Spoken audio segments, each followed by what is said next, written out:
Good morning, students. Aryabhatta, the famous astronomer and mathematician. We all know him. He studied the motion of celestial bodies in great detail in 5th century, nearly around 498 AD.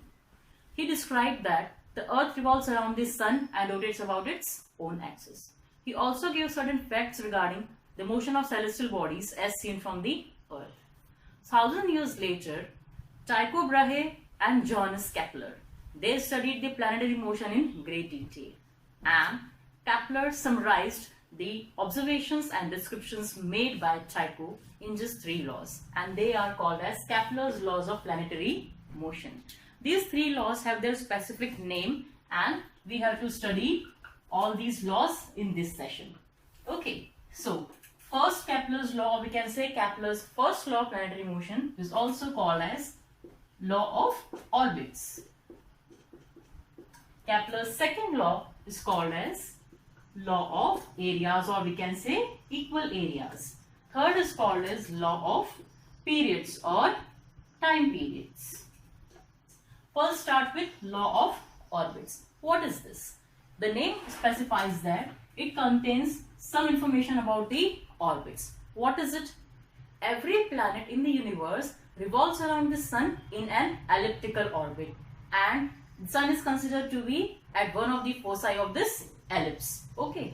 Now, what is this ellipse? The mathematics students must be learning this ellipse in their mathematics classes, but for the bio students, it is very important to understand what the ellipse is. This type of shape is called as ellipse. Okay.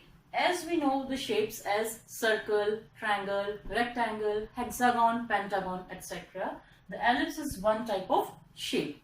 Okay. Now in this shape, there are 2 specific points. We call them as foci, and we indicate as focus 1 and focus 2.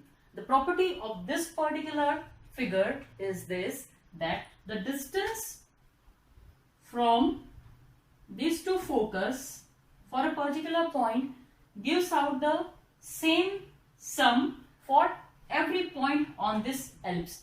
If you are talking about point A, then say this is distance x and this is y, and say this is point P, this is distance z and this is distance k.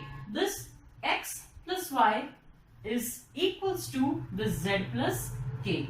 So what the conclusion is, the sum of distances from the foci for any point of this ellipse is constant throughout this figure. This is called the ellipse. Circle was the special case of this ellipse. In that particular case, these 2 foci are combined at one point. We call that point as center of this circle. So in that case, F1 and F2 both are confined at one point. So as a conclusion, what we know, that circle is a special case of ellipse. Clear? So this was a quick idea about ellipse, and here we have to learn about law of orbits. How it goes, that every planet in the universe revolves around the sun in an elliptical orbit, and sun is considered to be at one of the foci. Say sun is at this. This is first law of Kepler for planetary motion. Clear? Moving to second law. Listen very carefully.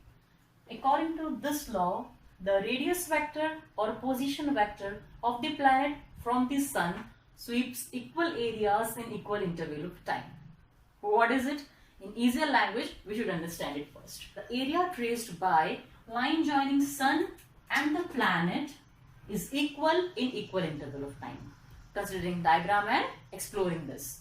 Now this is sun, and suppose say this is position T1 for the planet. After some time it reaches point P2.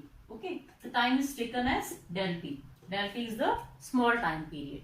Okay, so from P1 to P2 when a planet moves, it takes time del T.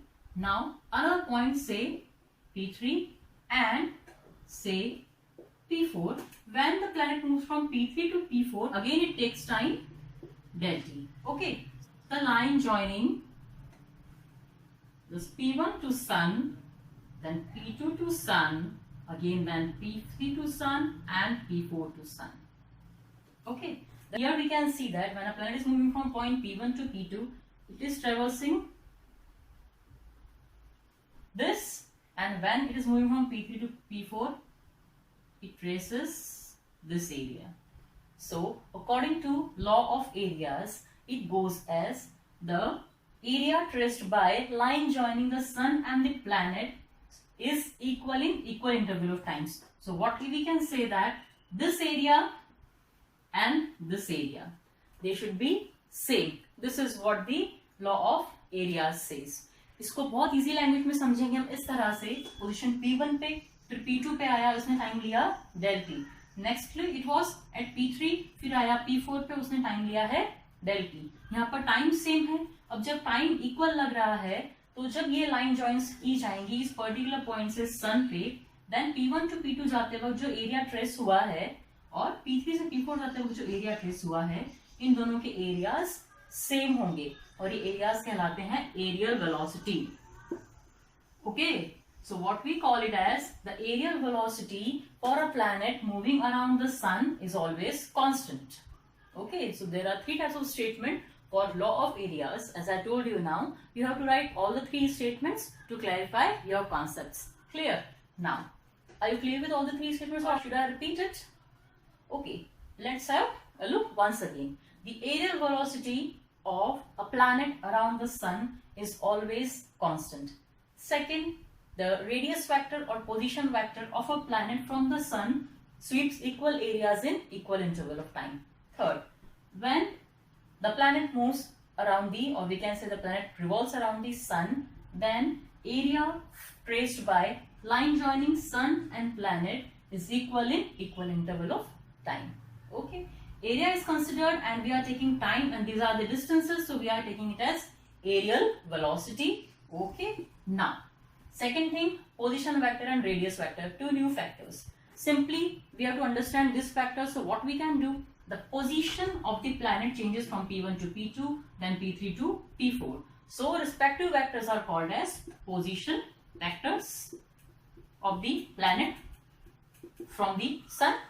Next, radius vector from the sun to the planet. For this particular planet, this is the radius. Okay, so it is also called as radius vector. This is the way to understand these two terms. Okay, so we are telling a position vector of radius vector. Clear? So this was all about law of areas. Now we move to law of periods, or we can say law of time periods. The most fantastic law. According to this law, the square of time period of a planet is proportional to the cube of semi-major axis. Now let's understand by the diagram only. Consider, here this is ellipse.